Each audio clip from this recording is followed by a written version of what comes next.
Welcome to Around the Weird. Here's your host, the museum curator of the strange and unusual, Mr. Nothing. Thank you, mysterious voice, and welcome back to Around the Weird, a booktube channel where I talk about unusual and out-of-the-ordinary literature that I've found in my travels. Today it is Poetry Thursday, a wonderful day to talk about unusual or groovy poetry that I have found.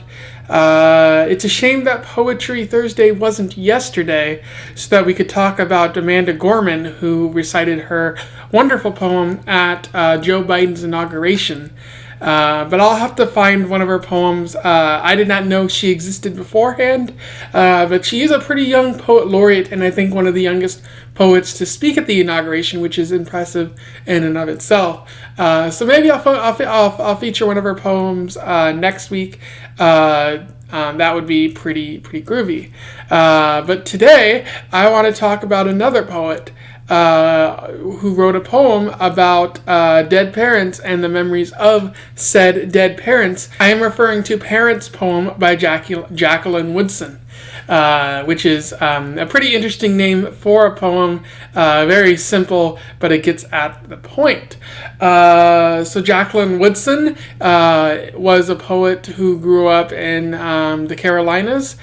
She is a black poet who's written a lot about segregation, Jim Crow, stuff like that. She's written a number of books, especially focused on young adults, which is interesting because I've never heard of her before encountering her poem, which is a shame. Maybe I'll probably add her to the list of authors that I should check out this year. The ever-growing list.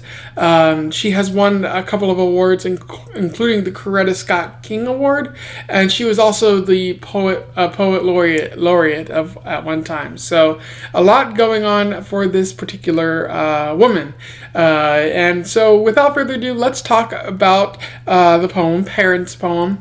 I will read it and then do a little analysis of it, and we will move on from there. Parents poem. When people ask how, I say a fire took them, and then they look at me like I'm the most pitiful thing in the world. So sometimes I just shrug and say, they just died, that's all. A fire took their bodies, that's all. I can still feel their voices and hugs and laughing sometimes. Sometimes I can hear my daddy calling my name. Lonnie sometimes, and sometimes locomotion. Come on over here a minute, I want to show you something. And then I see his big hands holding something out to me. It used to be the four of us. At night we went to sleep. In the morning we woke up and ate breakfast. Daddy worked for Con Edison. You ever saw him? Climbing out of a manhole, yellow tape keeping the cars from coming down the block, an orange sign that said men working. I still got his hat. It's light blue with Con Edison in white letters. Mama was a receptionist. When you called the office where she worked, she answered the phone like this: Grafman Paper Products, how may I help you? It was her work voice. And when you said something like, Ma, it's me, her voice went back to normal, to our mama's voice. Hey, sugar, you behaving? Is the door locked? That stupid fire couldn't take all of them. Nothing could do that. Nothing. So that was Parents poem by Jacqueline Woodson, a pretty interesting poem that's about a narrator who is recalling their dead parents.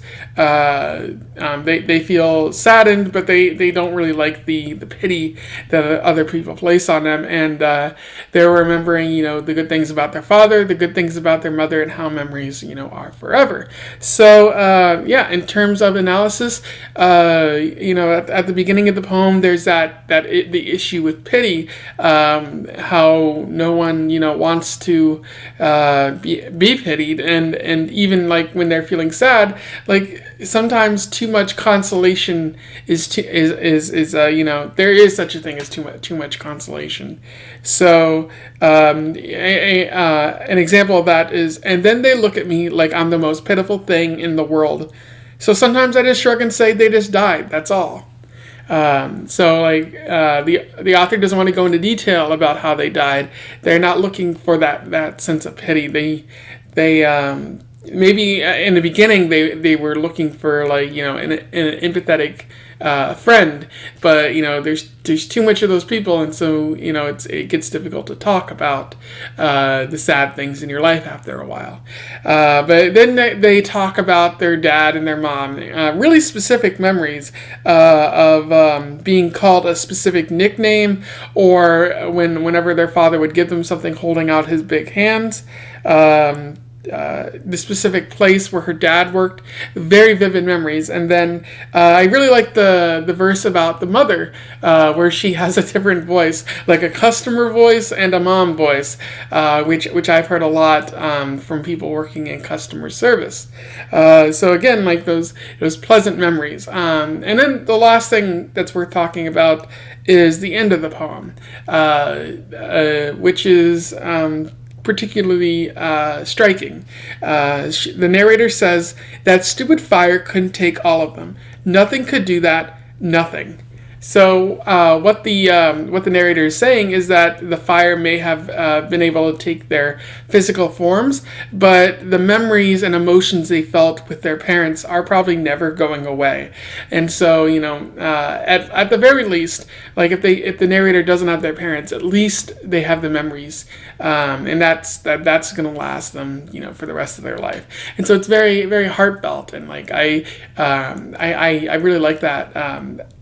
Jacqueline ends the poem in such a strong way. And so that was Parents Poem by Jacqueline Woodson, a quality poem that I recommend you check out. I will put a link to it in the description. This poem actually comes from Locomotion, that was published in 2003. So maybe check that out too while you're looking for more Jacqueline Woodson stuff in your life. If you read her poem before, or you want to comment on something I said in my review, absolutely do that. I would love to hear from you. We can have a discussion. In the meantime, don't forget to like, share, and subscribe so that we can get Jacqueline out to the masses and more people can find out about her work. I am certainly looking forward to exploring her in more detail. And until then, I wish you the best of luck in your weird and memory-soaked travels. Farewell.